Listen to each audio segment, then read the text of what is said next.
Welcome back to Time with God series, Joyce Meyer's Everyday Life Bible Journey for Busy Moms. I'm WendyMichelle Thompson, and we are reading Genesis chapter 30. When Rachel saw that she bore Jacob no children, she envied her sister and said to Jacob, "Give me children, or else I will die." And Jacob became very angry with Rachel, and he said, "Am I in God's stead, who has denied you children?" And she said, "See here, take my maid Bilhah and have intercourse with her." Have we heard this story before? "And when the baby comes, she shall deliver it upon my knees, that I by her may also have children." And she gave him Bilhah, her maid, as a secondary wife. Well, Leah was already his first wife, and Jacob had intercourse with her. And Bilhah became pregnant and bore Jacob a son. Verse 6, and Rachel said, "God has judged and vindicated me, and has heard my plea, and has given me a son." So she named him Dan, which means judged. And Bilhah, Rachel's maid, conceived again and bore Jacob a second son. And Rachel said, with mighty wrestlings and prayer to God, "I have struggled with my sister and have prevailed." So she named him, the second son Bilhah bore, Naphtali, which means struggled. When Leah saw that she had ceased to bear, she gave Zilpah, her maid, to Jacob as a secondary wife. Whoa, I tell you what, I don't think there are many men that even know how to deal with one wife sometimes. Can you imagine being married to two sisters and then they're handing over their handmaidens to get pregnant? And so that's 4 wives. Whoa. He had to be exhausted. I'm glad he wasn't working in the field all the time for his father-in-law anymore, because he didn't have much time for that. But anyways, I digress. And Zilpah, Leah's maid, bore Jacob a son. Then Leah said, "Victory and good fortune have come." And she named him Gad, meaning fortune. Zilpah, Leah's maid, bore Jacob her second son. And Leah said, "I am happy, for women will call me blessed, happy, fortunate, to be envied." And she named him Asher, meaning happy. Now Reuben went at the time of wheat harvest and found some mandrakes, which in parentheses says love apples. I've heard of a lot of different kind of apples. I've never heard of love apples. In the field, and brought them to his mother Leah. Then Rachel said to Leah, "Give me, I pray you, some of your son's mandrakes."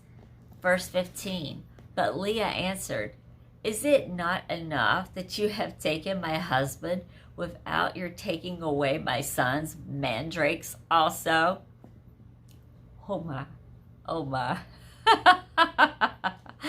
And Rachel said, it sounds like a soap opera, doesn't it? It really does. And Rachel said, "Jacob shall sleep with you tonight in exchange for your son's mandrakes." People gave up a lot for food back then. Lentil soup and love apples.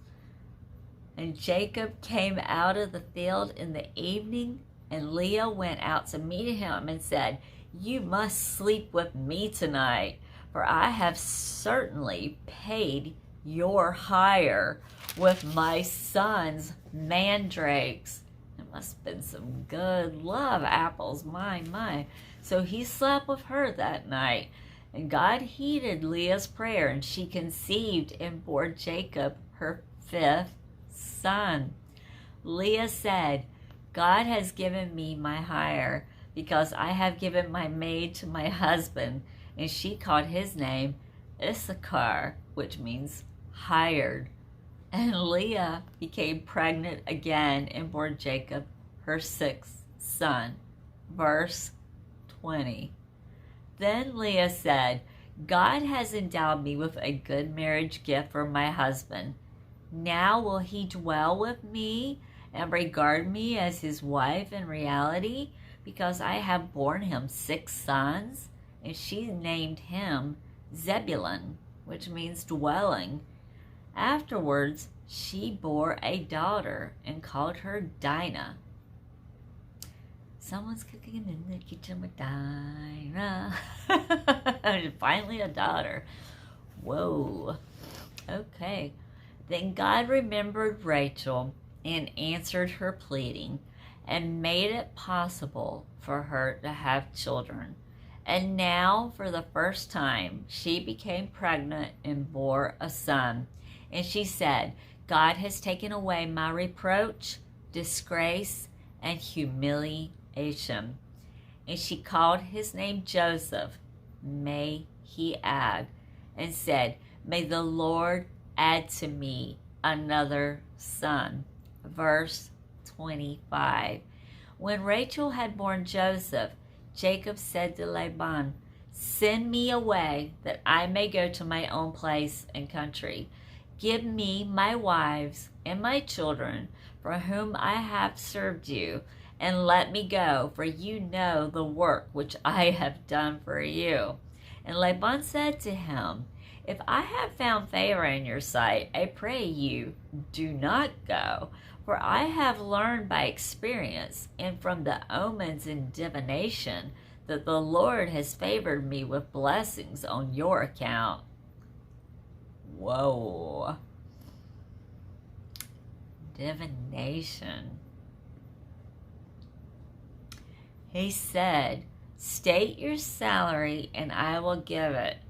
Jacob answered him, you know how I have served you, and how your possessions, your cattle and sheep and goats have fared with me? Verse 30. For you had little when I came, and it has increased and multiplied abundantly. And the Lord has favored you with blessings wherever I turn. But now, when shall I provide for my own house also?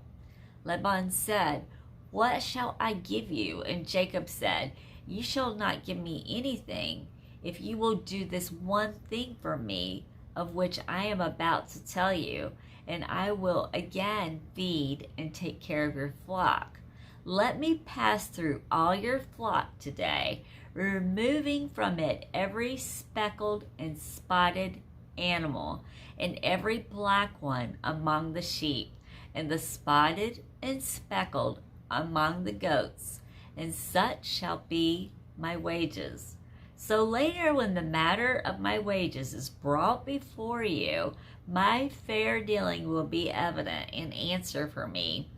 Every one that is not speckled and spotted among the goats and black among the sheep, if found with me, shall be counted as stolen. And Laban said, good, let it be done as you say. Verse 35.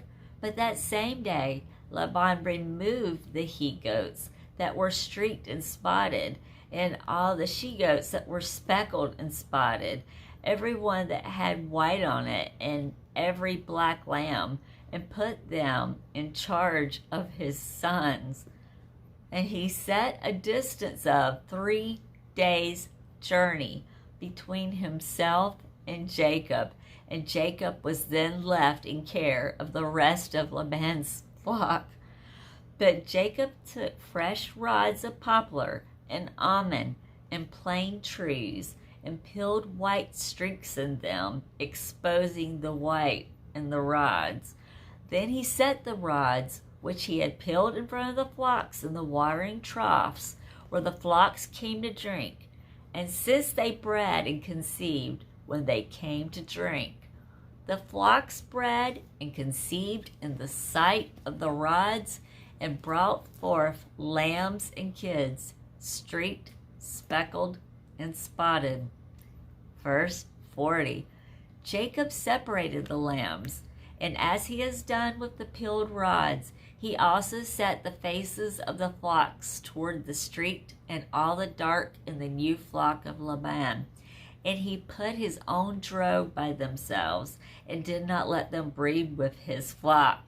And whenever the stronger animals were breeding, Jacob laid the rods in the watering troughs before the eyes of the flock, and they might breed and conceive among the rods.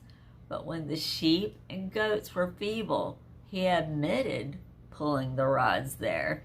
So the feebler animals were Laban's, and the stronger ones were Jacob's. At Jacob. Thus the man increased and became exceedingly rich, and had many sheep and goats, and maidservants, men servants, camels, and donkeys. That concludes Genesis chapter 30.